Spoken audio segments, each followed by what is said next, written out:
catch up rather with some business news now on the programme. Stephen's joining us here on set. Stephen, you're starting with Facebook today, aren't you? It's warning of some changes to come, in fact. That's right. The world's biggest social network says it will see slower growth and higher costs in the short term as its core business undergoes a transformation. Mark Zuckerberg telling investors that the shift from a newsfeed format to short video stories which disappear after 24 hours wasn't going as smoothly as he'd hoped.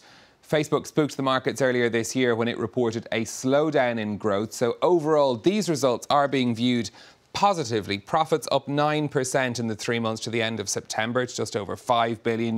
Revenues up by a third.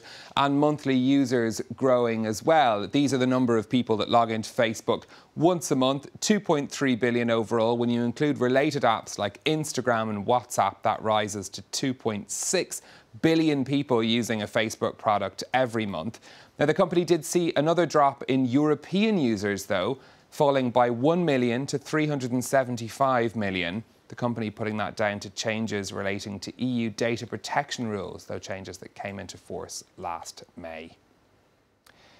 Now, Samsung has earned record profits in the last 3 months, boosted by high prices for its microchips. Operating profits jumped by a fifth to the equivalent of €13.5 billion. Semiconductors account for around 80% of the company's earnings. Industry experts warning, though, that sales are likely to decline in the coming months. The world's best-known cryptocurrency, Bitcoin, turns 10 today. The Bitcoin white paper, which laid out the idea for the decentralized currency, was published on October 31st, 2008. Over the past decade, Bitcoin has gone from a fringe idea to a hot investment that spawned thousands of spin-offs. Kate Moody takes us back to basics now about how exactly Bitcoin works. Bitcoin is often described as 21st century gold. It's a digital or cryptocurrency that only exists in the virtual world. It was created in 2009 by an unknown programmer or group of them using the name Satoshi Nakamoto. The idea was to cut out middlemen like banks or credit card companies and create a peer-to-peer payment system, allowing users to pay each other directly. A Bitcoin is released by mining, solving complex algorithms or math problems, and then bought and sold on online exchanges. A record of each Bitcoin transaction is kept in the blockchain, a shared public ledger that confirms and charts how the currency is being used.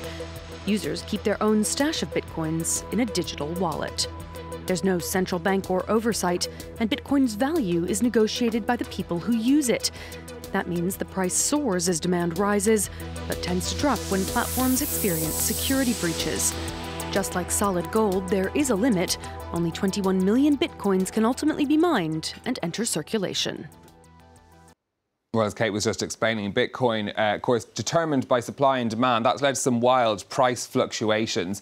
For most of the first decade that existed, it wasn't worth that much at all. It was only a few dollars until 2013, when it passed the $100 mark. But this is what happened since the start of 2017. So it hit the $1,000 mark in February of 2017. By the end of last year, though, it had actually risen to almost $20,000. The crash coming this year, though, back down, as you can see, although the price stable around $6,000, between $6,000 and $7,000 since August of this year. Now, investors in this field believe that this price is stable for now, but there are still many others in governments and central banks who believe that it's a hugely risky investment, saying that cryptocurrencies have no intrinsic value. I don't think that debate's going anywhere. Perhaps we'll still be talking about that in 10 years' time.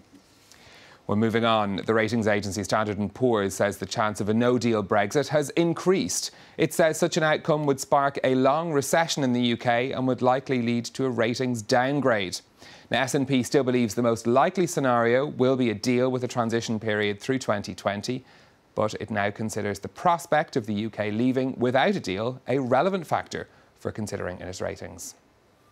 Let's take a look at what's happening on the markets for you next. Strong corporate earnings in the United States, helping to boost shares in Asia today as well. Japan's Nikkei finishing the day up 2%. Gains across the board, really. Bit of a reversal of the falls that we've seen in recent weeks. Over on the currency markets, the dollar moving stronger against the euro, now trading for around $1.13 at the opening of trading. Euro also worth just over 89 pence sterling as well.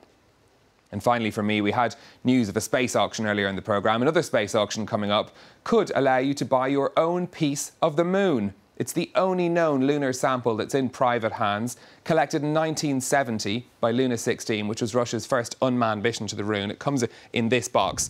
This is an auction that's being held in Sotheby's in the end of next month. It was last sold at auction in 1993, fetched just over $440,000. This time around, it's got a guide price of between $700,000 and $1 million. For a bit of rock. Very high price real estate. Exactly. Blimey, a very expensive piece of rock. Thank you very much, Stephen. Stephen with business for you on France 24.